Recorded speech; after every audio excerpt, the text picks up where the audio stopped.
Hello and welcome back to another video from Tata Steel Chess Masters 2025 tournament. We are going to see different type of opening ideas in this video. There is going to be something for you for sure, so stay patient, and you can also pick from the chapter if you see your opening that you like to play. If you're a fan of many different openings, just stay calm, watch all video, and you will see many different ideas. I believe that there are going to be more different opening ideas in the rest of the tournament, so let's see what this tournament brought to us in meanwhile. And we're going to start from the game Erigaisi and Hare Krishna Pentala. So this is Indian Derby. Pentala moved the pawn to e4 and Erigaisi respond with Sicilian. It's going to be classical Sicilian opening here. Bishop b2, all this is standard theoretical moves. Here we got the castling. Usually if we have opposite side castling, we know that this is going to be sharp game for sure. And now one and only moves that black can find equalizing moments is to move d5. In this position here, there is a lot of different moves. But Pentala choose to play this novelty idea, bishop to f3. It's been played in the past, but not so much often. So this move is really, like a sideline. The best move here, according to the engine, is knight takes c6, b takes c6. And now we got some clearance in the middle, which is something what black wants. He wants these open lines, b and c line, which actually brings a lot of pressure on the queen side, where actually white castled his king.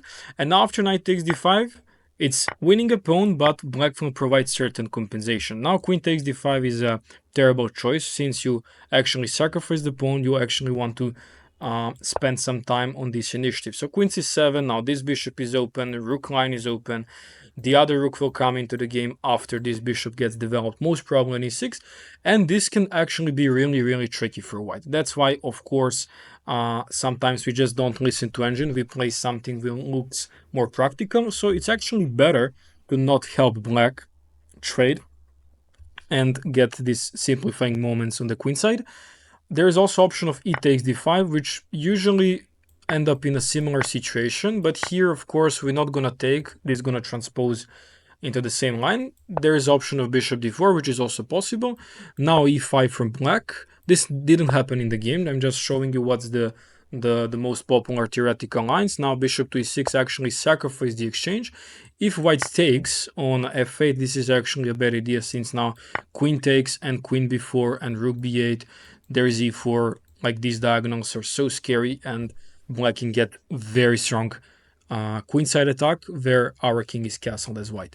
So in this case, bishop c4, white best move, of course, not to take the rook. Knight takes c3, and now we just got, again, simplification where it's not the same, since the c line is not open and black actually wants to give up this pawn.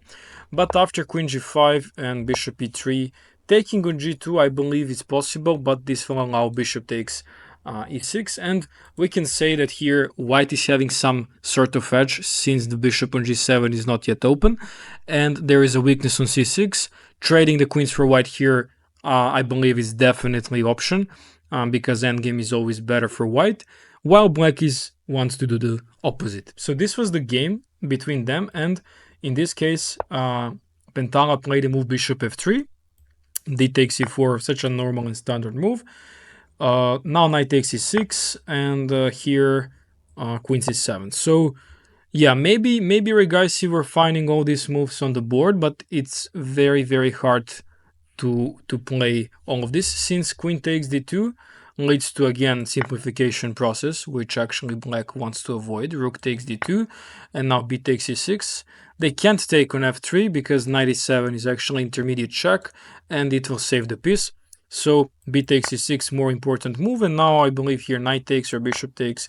Engine is recommending bishop takes to give up the bishop pair, but to get this perfect control on the light squares, on the dark squares, sorry. The other rook will come to the game on e line or d line, and c3 most probably will restrict the dark square bishop where white has some edge. That's why Erigaisi decided to play move queen c7, and now fantastic. Another most probably preparation move, knight takes e7, queen takes e7, and now bishop e2. So in this moment, it looks like that black is getting some edge after the move knight g4. Pentala chooses to trade and now to ask for queen trade. Of course, Erigaisi declined this, since he needs the queens on the board to prove that these bishops are going to be scary. rook d2, rook c8, and now bishop d4. So more simplification offers. Finally, there gonna be some simplification after the queen sacrifice. And in this position now, white is slightly better. Black can fight, of course, because queen is a queen, but it's not that much simple. And here actually Pentala shows the class. Rook e1, and now just slowly, prophylactical moves, preparing the position for some deep endgame where the knight will be traded for the bishop, of course, and just getting some match. Like you see that everything is protected, all pawns are protected, everything is connected from white side, and just getting advantage. You see how the evaluation bar is going up, and white is just being much better, and in one point I believe that black blundered since his king is now open and the lines are open, so this can be a big trouble. This was the rest of the game, and you know, a lot of reshuffling where actually white wins by some sort of combination here. h5 was actually the end of the game where they cannot capture really because of just knight takes g4, and if they capture here, rook takes g4, there's a threat of checkmate or here, so that's it, game's over.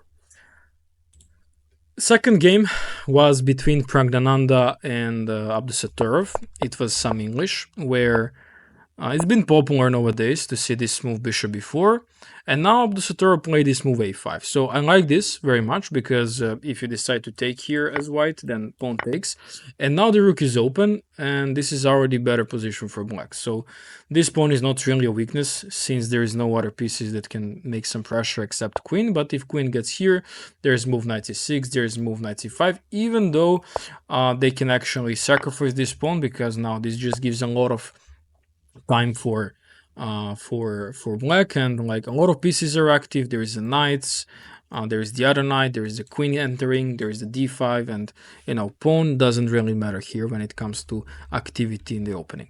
So that's why knight f3, d6 by Praggnanandhaa, sorry, Nodirbek, and finally white has to kick this bishop out of the way since it's pinning this pawn, so annoying, and like white wants to play move d3 and get out with his bishop. Bishop c5, we got a move e3, restricting this bishop here. That's the choice of Praggnanandhaa. c6, kicking the knight away, and now Praggnanandhaa decided to bring the pawn in the middle, but he can also bring the knight back.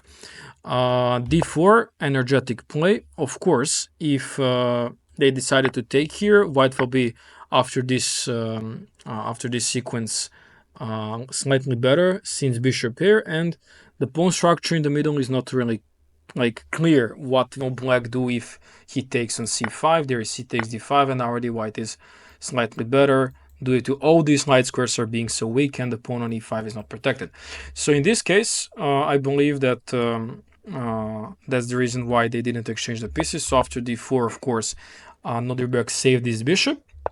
Knight c3, and this is some sort of theory again. Queen c2, classical position from English, but in some different way, of course.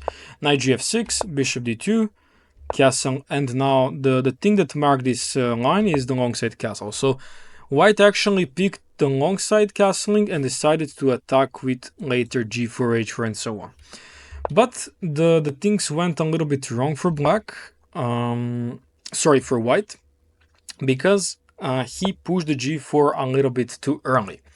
What he should do is that after the move d5, he should trade in the middle.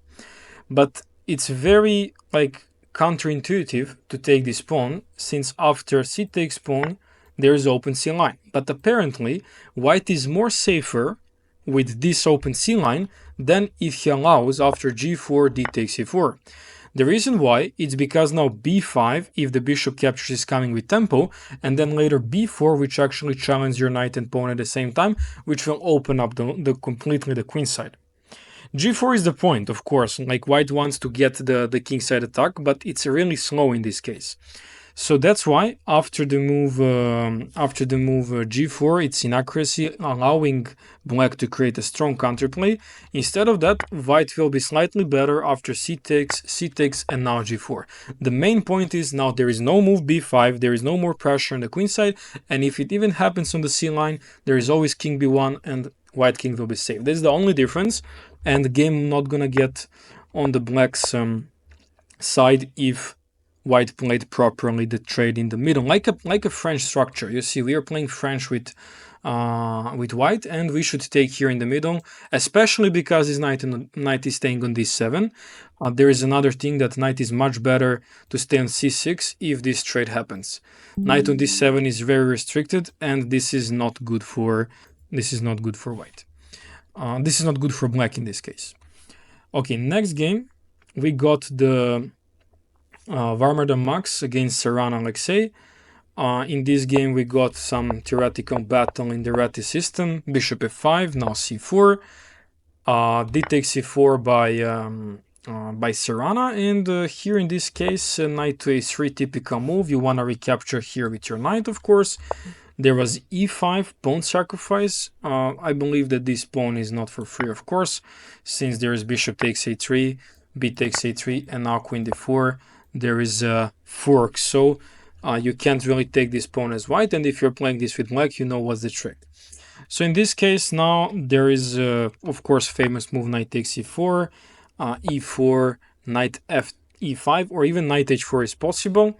In the game was knight c2, and this is actually novelty surprise from Max. The point behind this move is not really big, it's just to confuse a little bit black. And what's the biggest point behind that? It's actually maybe to propose some action in the middle with the move knight e3 to target this pawn again, target this bishop, but doesn't really make sense. Like, why would you do that when you can actually take it c4 and then come here if needed? So, you know, maybe b3 is the point, take, and now your knight is good here supporting the middle with d4, who knows, because e4 is very natural. E4 is anyway the move if you play knight takes e4 and then e4. This is anyway the move. So not really sure what's the main idea. I believe that maybe b3 is the point if he wants to play to open up the line. E4 happens, knight to h4, and now if Sarana found the move bishop c8, which is completely counterintuitive, then this position will be slightly better for black. Why? Because if bishop captures e4, there is g5, and suddenly the knight on h4 is getting closely to be trapped, or the problem is with bishop here and e4 together. If you go knight f5, this is already going in the wrong direction, because I'm introducing you the move knight f6. Now you have two pieces are hanging, as you see, and this is already a problem. Like, position is really crazy just because black pieces are completely on the 8th rank, and how the black can be better here. Like, this is very not intuitive game, like against chess principles completely. And after f3, like, you know, you need to protect the bishop. There is some trade, against some trade, and now queen d5. So simplifying, then black will go knight e7, long castle, bishop will get out, and the endgame is better for black since this pawn is overexposed, and this pawn is very well controlling here, and I don't think so that white can get something from this just because he played the move knight c2. 1 second. Okay, we are back. So yeah, queen d5, and now yeah, just black is you know, getting so comfortable position, and that's it. Next game, Abdusattorov, Mendonca, Leon Luque. We got battle in the French defense, where actually Nodirbek provided novelty with a move a4. Okay, this move has been played, of course, but there is some interesting idea with this move. It's trying to test out what will black do in the position. Will he capture immediately here? And in one moment, there is always some destruction with the move a5. This will actually distract the knight from c6 to capture this pawn, or if they don't want to capture this pawn, the queen has to move. That's the main point of this move. Why that early? We're gonna see in one line, one possible line, like let's say c takes d4, like it actually happened in the game, c takes d4, and now the move bishop b4 wants to be provoked by white, because it's very clear that the b4 pawn is the a2 pawn is actually moved, and there is a check on the king. So now the only move actually that looks logical to me is to develop the knight here, not anything on d2, since Even if they capture you, it's gonna like connect your beautiful pawns. Knight c3 move, and knight g7, very logical sequence. Bishop d3, knight f5. This is all typical, and now we go with the move a5. That's the key point. I think this is the main stuff why Nodirbek Abdusattorov played this a4 early move, because after the move a5 you can't really capture with the bishop, since I will castle, and now I have a threat of knight takes d5 and bishop takes f5. If you decide to take my knight here, b takes e3, and suddenly I got these beautiful open lines for my rooks. I will play the move queen e2, then bishop d2, then I will go rook to b1, and I'm gonna just pressurize all this. I'm not gonna even take this knight here, I don't need it.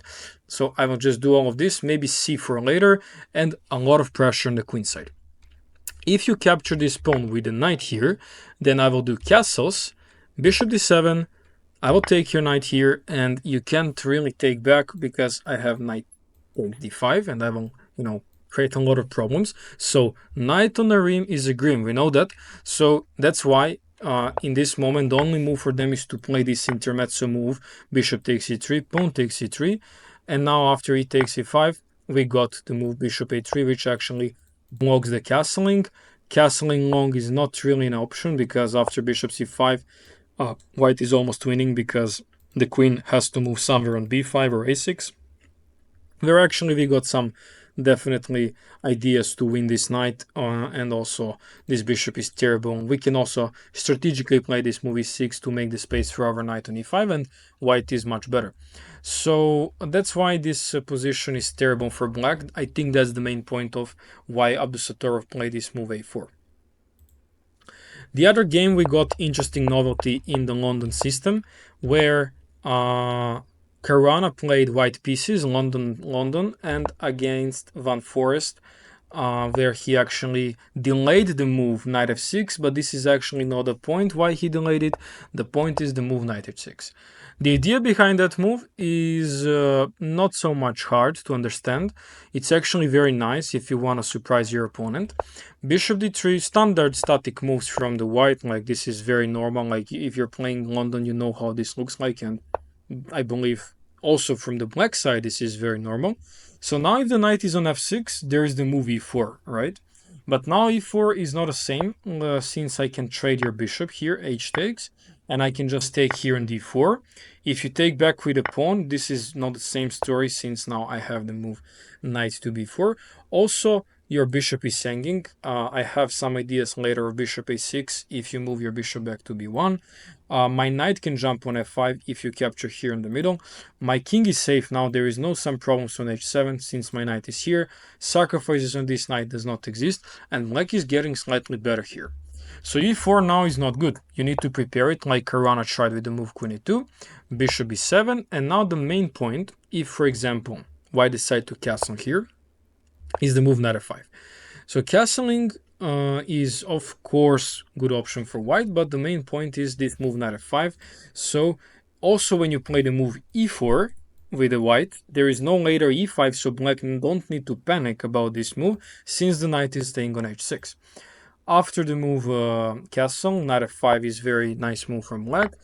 Yeah, looks like making your pawns bad in this case, but the problem is how you're gonna make a target on this pawn. I can always protect this pawn if I need. So usually what you try to do when you see bad pawn structure is to create more weaknesses, so to open the line to create some targets, but this is nothing really going to be bad for black, since he also got some counterplay on the b line, on the e line. He got this beautiful pawn center. You cannot really target this pawn and create a big weakness on that.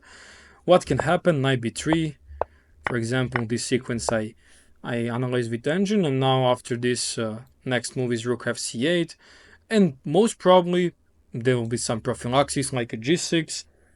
Maybe in some moment there's gonna be some break with e4 d4, c4 d4, and yeah, queen is a little bit stuck now on a4. So there is no clear thing that we can say that white is here better or can do much more things than black. So this is the point of the move knight h6 in the London system. Now we got a fantastic game by Praggnanandhaa again in the Rossolimo with a modern move knight f6. So this become really popular in some recent times. So queen c7 here, typical move to stop the move e5, castle, and now knight e4. So avoiding any sort of take, because that's the next plan of white after castles. Now rook e1, so he's actually leaving this bishop on b5. We're not gonna capture this bishop as black, because after captures then there's no point playing the move queen c7. So a6, bishop f1, typical moves, and now knight g4. So this move is really tricky. It's not the best according to the engines. Some move like which is normal and theoretical is the move e5, but actually Praggnanandhaa wants to surprise Pentala here with this move knight g4. Now there is a simple threat of a knight takes and then checkmate on h2. That's why most probably the only move is g3. There's also the move e5, which is hard to know. If you didn't analyze. This leads to some crazy theoretical lines. Takes on f3, g takes f3, now knight takes e5. So literally, white is sacrificing his pawn structure, sacrificing a couple of pawns, just to play against this king in the middle and open up the center. You see how the compensation works. So if you want to actually do something with sacrifices, it's not just stupid sacrifice. Sacrifice should contain some idea. And that's why now white can do all of this stuff. So targets the middle. King is in the center, stuck, not in castle. All pieces are cramped on the 8th rank, and white is using the momentum. And this is actually, most of these moves are very forced and literally crazy. As you see, all these moves are literally forced. Like this move rook e7 is the only move in this position, which is totally crazy. And now bishop b8. Like what's the purpose is to give up the rook on a7 and not with knight c7 and knight a8. That's the purpose of this move. And now after bishop captures, like black is now having compensation for the sacrificed piece, because as you see now, there's a lot of pawns on the black side. Like black is having, I believe, 4 pawns for the piece, but it's not clear, because after the certain trade of queens, we enter this endgame where engines are saying it's 0.2 for white, but you know, piece is a piece, but also pawns are pawns. Like depends how you play with these pawns and depends how you play with this piece. We are not sure. Like, is this position is like practically good for you? Like you can play it, but I'm not suggesting, of course, for both sides. It's literally crazy.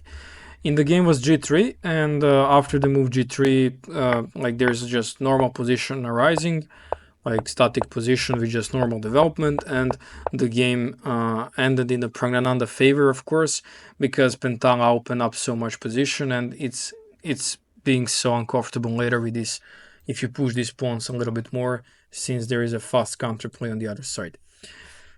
Yeah, the other game, 7th game, was game 1 Foreest Sarana, where we got some battle in the old Sicilian, bishop c4.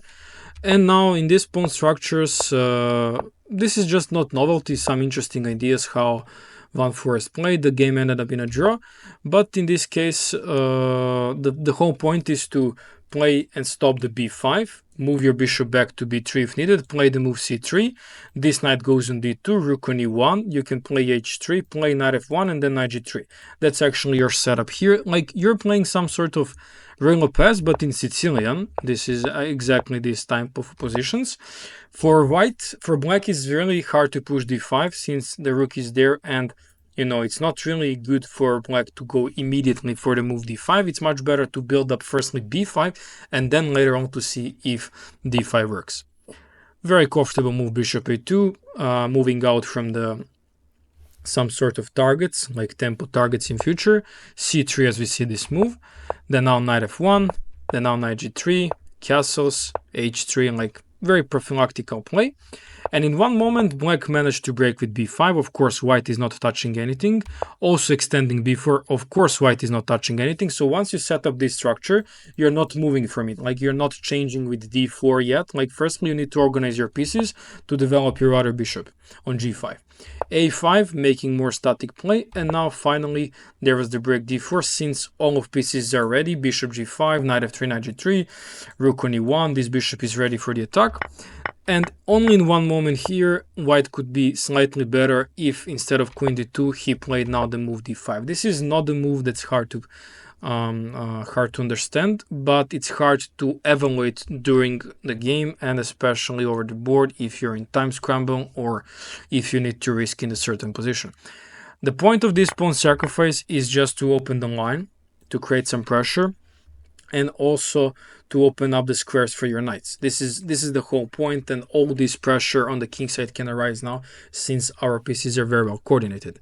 Black can fight for the equality again, but suddenly it's getting trickier and trickier. Black missed this idea, and all pieces of white is now getting activated. Now there is even this sacrifice, exchange sacrifice to open up the king, and black can be in a really big trouble if he missed the tactics following for knight h5, knight f6, then knight e4, then queen g4 ideas. So all this can be punished by white if black is not able to defend. So you're always looking for practical play. That was the game 7 in our analysis. Then now we got Praggnanandhaa Erigaisi. In this game, d4 was playing and we were entering some Catalan, where Praggnanandhaa played one typical, okay, this is all theoretical. I hope if you're familiar with the Catalan opening, you will understand this main line. Now c3 typical, and here usually people are playing the move standard knight b3, bishop b2, c4, trying to intend all this. If black is good, he will know how to equalize and to trade the pieces, enter some static endgame where it's not easy to draw, where it's not hard to make a draw.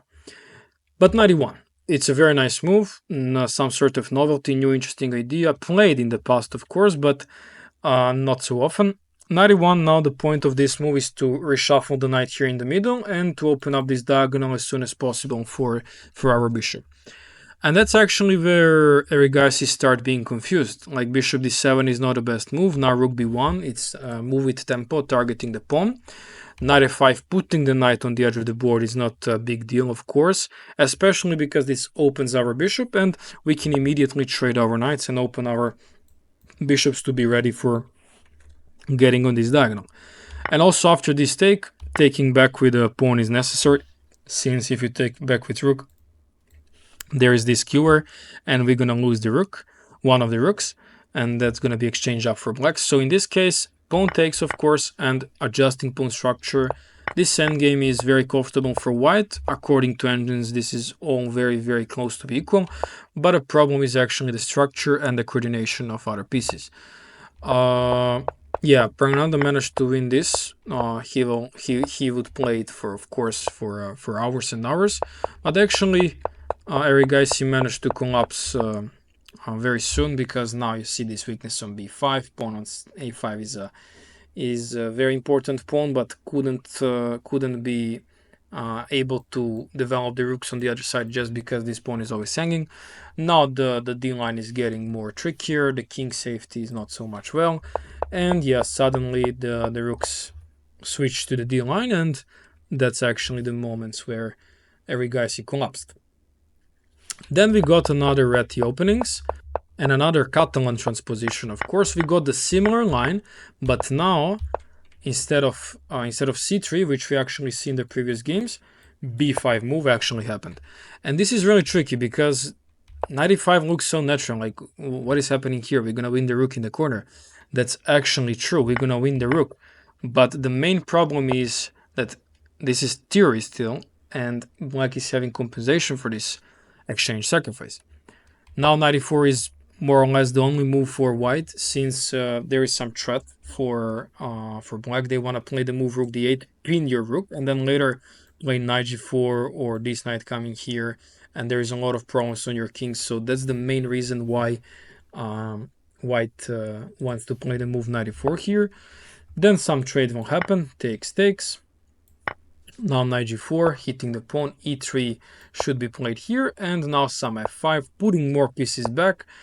So, you know, some pressure happens and these pawns are going on. You don't want to change the rooks as black. You want to control more middle and hope for some tactics that appear. So this is not easy to play as white at all, I can tell you. This exchange sacrifice is always tricky in Catalan. So Yeah, this is some quite interesting idea. Of course, Pentana picked to play the move a4 just to avoid all these very theoretical lines with knight e5. He understood that Max Warmerdam was very well prepared there, so he psychologically changed the plans and entered some different line. We actually managed to prevail later and got some advantages white more. There was some nice sacrifice, then another sacrifice, because if king takes, there is bishop takes d5, and if kings try to stay more connected, and now bishop f4. If king c5, there is bishop e3. If king going there, now we can take on b5, and after bishop captures, we're gonna win the piece by discovery check, which actually gives 2 pawns up for white in this endgame, and that's actually winning. I mean, it's not hard to understand that after this move order, you got some sacrifices here on f7 for sure, because all of black pieces are just moved to the queen side, cramped a little bit. There's no idea how to attack white's pieces, and that's why black collapsed here after this sacrifice. Another theory was another Catalan, where we got the main line, bishop d7, queen takes e4, bishop c6. This is the game Caruana, Sarana, Alexei, and now after bishop g5, there is the move bishop d5 here, then queen c2, then bishop e4, then queen c1.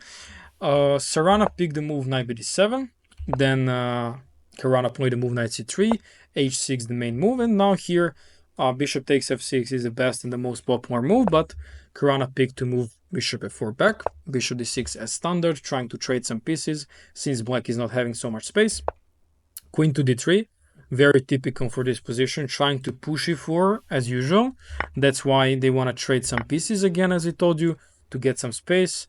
And here, the whole point of making this trade and like making your double pawns is to open up the G line.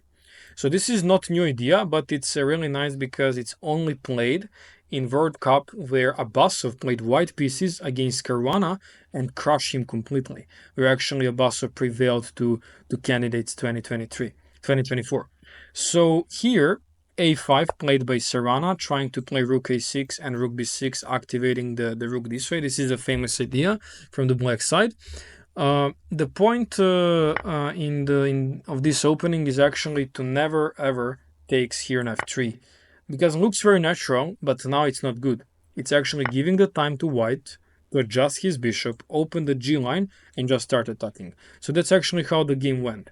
I believe there was some c6, king h1, black played king h8, now rook g1, then some move queen c7 or queen e7, and then e4 was there sooner or later. Yeah, this pawn is hanging, but I believe that queen takes f4 is hardly possible, since now the other rook can come in the game very quickly later, and this will be disaster. Not sure if the game went this way, but something like this. I know that e4 was on the board, and it was really hard for black to handle, and Abdusattorov managed to win this as white against Caruana. But in the game of Sarana, let's say, and Caruana, there was the move a5, king h1, and here rook a6 played, rook g1, rook b6, and now it was not enough for Caruana in this position to get some winning chances. He actually got the advantage, but this was suspicious since, yeah, it's a piece up, but the king is very, very open. So in practice, this is always hard to convert. But yeah, he has the winning chances later, but he didn't know how to convert. It was not easy to understand this piece sacrifice from black side. Okay, there is also another game where Praggnanandhaa again played this fantastic move on knight f6. Yeah, he actually got some confidence with the move knight f6 in this Rossolimo ideas. g6, e5, this game was really crazy. So he's playing some line which is actually, according to the engines, not good. But if white misses one move, it's over. It's literally over, because black got so much stability in the middle with all these pieces that he's the center. And also he gets some ideas to kick this bishop away with a6, b5. Now looks like the knight is trapped, and this is still theory, because there is the pressure in the middle. After d5, white cannot capture because there is the move bishop g4, and suddenly black is the one that wins the game, since king is open and knight f3 will fall with check, and that's over. Game is over here.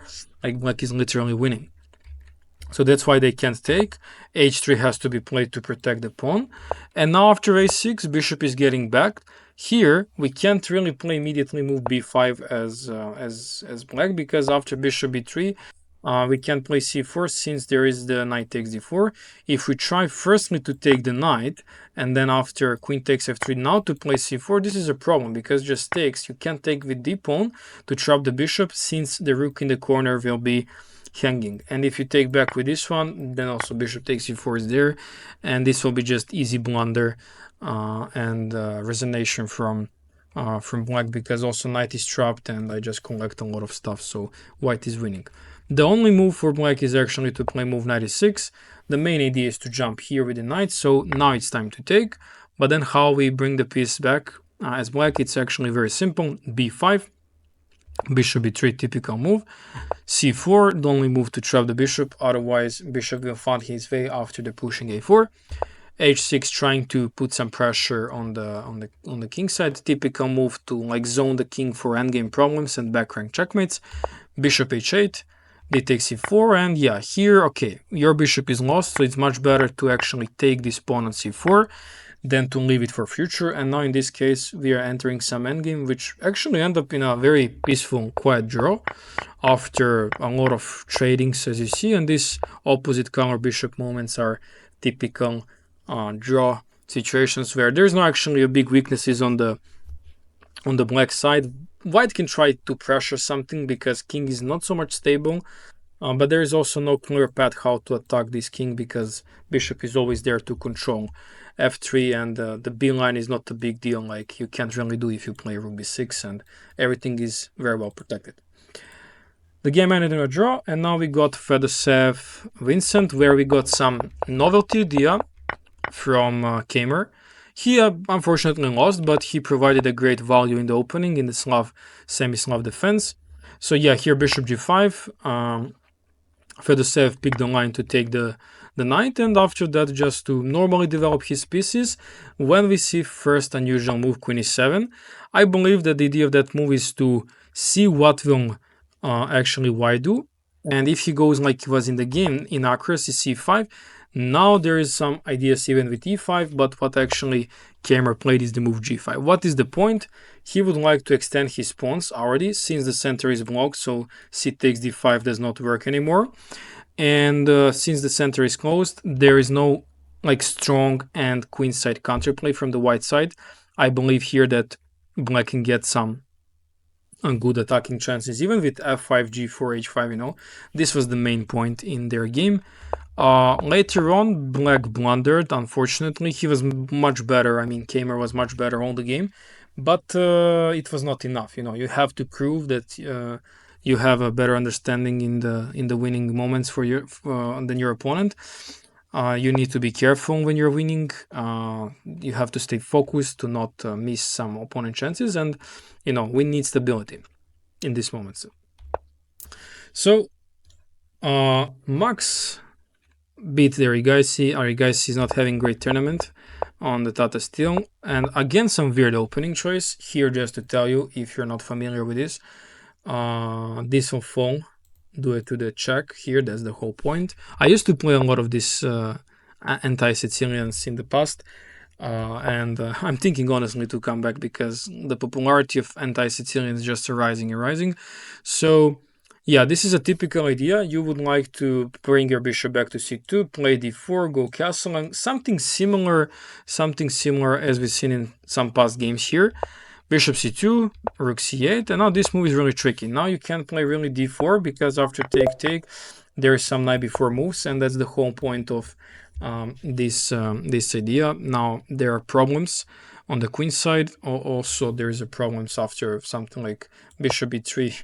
There is rook takes c1, and you will lose the game on the spot. So you need to be really, really careful.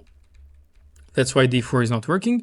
And if you castle, our Erigaisi play this interesting novelty g5. The point of this move is typical. You want to open g line for your rook, and you have great attacking chances. If they take, this is inaccuracy, of course. Rook g8 is going there, and now if you really move your knight back, there is bishop takes h3, and suddenly white is collapsing after that. So that's why they need to play d4, and white needs to be energetic, and of course he needs to know the book here. Otherwise, if you play some defensive moves like king h1 here, trying to avoid some problems, then rook takes g5 actually, and that's over. So you can really miss your knight there. That's why d4, and after h6, the point again, you can't move knight back because there is bishop takes h3, and after e5 here, d takes c5 happens, d takes e5, knight takes e5. So literally the game is getting open in black's favor, of course. Rook e1 trying to make some counterplay. If pawn takes, rook takes e5 counterplay, and after g4, I can honestly tell you that black is the one that can do a lot of stuff here, while white's pieces on queenside are literally cramped and there is no time for them to develop because black's attack is very, very strong in practice. So it's unclear, of course. The evaluation bar is saying it's equal, but this is a great novelty idea from Erigaisi g5 in this move order. And now we got some typical positions in the following Carlsbad structures. The rest of the two games are just want to give you some ideas what is the new ideas in the Carlsbad structures. So here 96, this became popular to immediately regroup the knight to e6, and when they move to play move g6, because you want a castle, and if you castle immediately you can lose the pawn because bishop captures knight and then captures on h7. That's why g6 is really important, and it's also the part of the idea of knight g7, bishop f5, trying to trade this bishop. So it's not something new. I just want to say what is popular now so you can try to play it. And usually typical this move a5, since the white picked the line with knight e2, they want to play f3 and e4, and for f3 and e4 we usually need this fast a5, b5, c5 counterplay, so we don't want to let them build up strong center. Now actually black got some idea with knight g4, which didn't play it in the game. Caruana was having the black pieces, and if this trade happens, there is a fantastic move queen c7, which actually threatens the checkmate, so it's not really about his bishop. They need to play move g3, otherwise can be complicated if you play f4, because you're like weakening this e3 spot. g3, and that's the whole point, trying to provoke weaknesses. Once you provoke weaknesses, you can be ready for the attack. h5, h4, h3, creating more troubles. Knight e1, knight from 1 to e2, rook e8, typical moves. King g2, trying to like bring the king closely to control these light squares here if needed. h5, the threat is h4 and h3. Then h3 by white, bringing the knight back. And knight f4, you can trade, but it's much better actually to bring the knight back and propose the trade of the light square bishop. And once you push these pawns like this, it's gonna be definitely hard in the future if we manage to put all my pieces, the rook, the other rook on the GH line to start attacking your queen. And there was also the other game in the Grunfeld where we actually see some theoretical battle in the queen a4 line, which also become really popular. Knight e7, and now the whole point of queen a4 is bishop d7 is not great move because your bishop will be misplaced. If you like this line for white, I can create a video on this Grunfeld, which is very nice. Bishop d7 is actually a little bit inaccuracy, and I'm recommending here already white. So I can make this video, so like, comment if you want this, because if you stand up till this moment in the video, that means that you really like this and I can create it for you. So 97, and after 97, it's very typical that the point is to, after castles, have some options of knight b6 to attack the queen with tempo. Knight f3 and queen a3, I believe, is the two main moves to stop c5 and to control c5. But in this game, Mendoka picked a knight f3 move, and he has one interesting idea of bishop g5, and after c5, rook c1. So the main point, if you take here in the middle like this, and if you go something like knight f6, now this knight is kind of misplaced here and also blocking your bishop. So I will play the move bishop d3, and for you in future it's going to be hard to actually move my bishop without weakening your king side. I will bring my bishop now here, and already now white is better because later on I will play h4 h5, open up your king. If you play something like e6, I can always play e5. Doesn't really matter if I create a weakness here. The problem is your closed bishop, and I will try to play on that in the future. In the game was immediately h6, provocation again now, of course. Knight f6 here, bishop d3, and look at this beautiful center for white. So we know that in Grunfeld, if black doesn't manage to break the middle and create some compensation for that, then it's really hard to play. So it's actually happened. Like knight g4 happened here, and bishop d2. So provocation another, because knight is now misplaced on g4. e5 looks like a good move, trying to break something, but doesn't work because of h3. And the whole point of h3 is to allow it takes d4. Now you cannot really take here because there is a double attack on your bishops, and black will prevail here because there is a certain counterplay. So you need to retake with your pawn. And now maybe Mendoka was scared of the move knight e5 here and this trade in the middle, but the problem is actually the king. King is weak. And even if you get your queen closer to my king, I think that your king is even more danger, because look at this dark square. My king is really safe. Your bishop is not on a6 to threaten me a checkmate. And after rook d8, apparently white is winning because there is move g5. And if you move your rook here, you can get checkmated. Literally queen e8. Wherever you go, I will just give you certain checkmate pattern, and that's it. If you go on h7, I will take here, and after this, bishop f6 is mate. So after this, if you bring your rook back to f8, there is even idea of bishop to e7 to win the rook.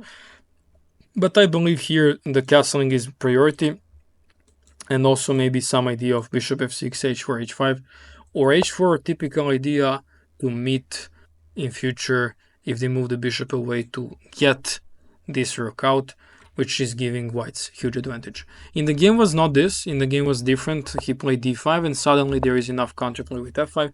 And here's something when I tell you that you need certain counterplay as black in Grunfeld to break the middle if you want to play this opening. Otherwise, it's really hard to play since white is having very nice center. And that's about the new opening ideas from the Tata Steel Chess Masters Tournament 2025. If you like this video, there's still 7-8 rounds to go until the end of the tournament. So if you like this to see, I will create a second part for the second part of the tournament, and I will see you later. Bye.